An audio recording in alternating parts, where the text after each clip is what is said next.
السلام عليكم، كيف الحال؟ ان شاء الله تكونوا بخير. قبل ما يبدا المقطع بحكي انه هذا اول مقطع بسنه 2023. حبيت احكي لكم كل عام وانتم بخير بمناسبه حلول السنه الجديده، وان شاء الله تكون سنه مليئه بطاعه الله ومليئه بالسعاده والهنا علينا اجمعين يا رب. الان خلينا نروح على المقطع من دون ما نكثر بالحكي.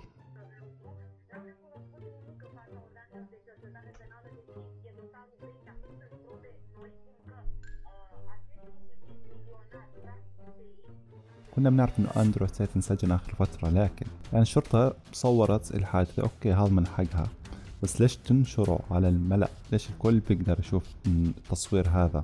مش مفروض يكون خاص بالشرطة يعني؟ وهل هو موضوع هنا مثل تشويه السمعة؟ يعني انا هيك حاس، ما بعرف. بالاضافة انه تهمة الاتجار بالبشر هاي من 10 سنين، وين كنتوا طول 10 سنين؟ يعني وين؟ ليش ما حبستوه قبل 5 سنين 6 سنين؟ ليش لما صار يحكي اشياء ما كان يفترض حدا يحكيها صار على العيون؟ يعني يا اخي تراكم تلعب على المكشوف.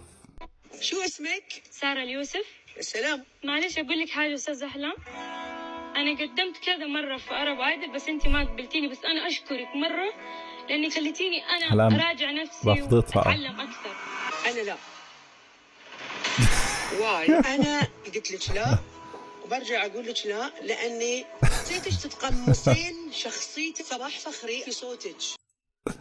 أحلام رفضتها أول مرة ورجعت رفضتها ثاني مرة. من فين؟ اسمي رؤى محمد الزهراني. أنا من أوروبا. جميل. من فين في أوروبا؟ سلوفينيا. يعني وجايين هنا تسجلين بنفسك ومن فين؟ معلش المذيع بحكي لها كمان من وين، من أوروبا. المذيع دخل جو معها يجي حد بس ممكن يكون مثلا امها او ابوها واحد فيهم من اوروبا. لا غالبا امها، لانه هي من الزهران وعيال السعوديه.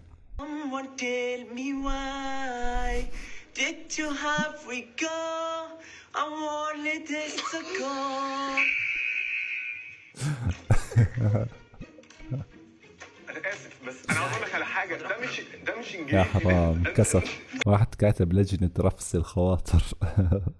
ريال شايب عمره 66 سنة في مرض الزهايمر.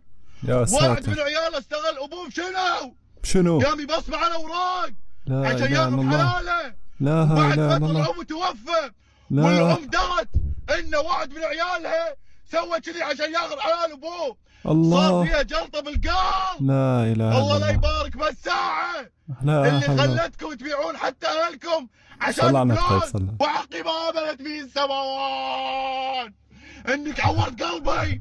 هذا ما تمسكه كذي. ريال شايب عمره 6. انت جاي تحكي القصه ولا جاي تهاوشنا يعني؟ بس ممكن نفهم. ليش اخر مقطع تفاعل؟ هذا ما تمسكه كذي. ريال شايب عمره 66. حاب اقول لكم ان هذا الفلوج جدي، يعني ما راح يكون فلوج مثل الفيديوهات اللي قاعد اسويها الحين، لا يا رب ما فلوج يحكيها. جدي يا رب ما يحكيها. ولا عمي. لا لا حاب اقول لكم ان هذا والله الفلوج كنت جدي، يعني ما حاس، كنت حاس يا سيد عليه شغلات. الله يرضى عليك ويخلي لك عيالك يا ولادي يا ميسي. لهنا بنكون وصلنا لنهاية المقطع. أتمنى المقطع عجبكم، لا تنسى اللايك والاشتراك وتفعيل الجرس. كان معكم عاصم، في أمان الله، مع السلامة.